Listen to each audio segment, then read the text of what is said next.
In today's video, I'm going to teach you how to use Zoom for beginners. First, open the Zoom app on your computer or phone.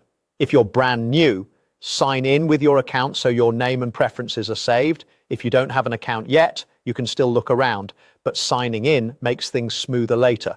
From the home screen, you'll see the key options along the top or center. For this walkthrough, we'll focus on starting a meeting so you can learn the basic controls in a safe space. Click or tap New Meeting to launch an instant meeting. When prompted, join with your computer audio so others can hear you, and check that your microphone icon isn't muted. You can toggle mute and unmute at any time. It's good practice to stay muted when you're not speaking to cut background noise. Next, check your camera. The Start Video button turns your camera on and Stop Video turns it off.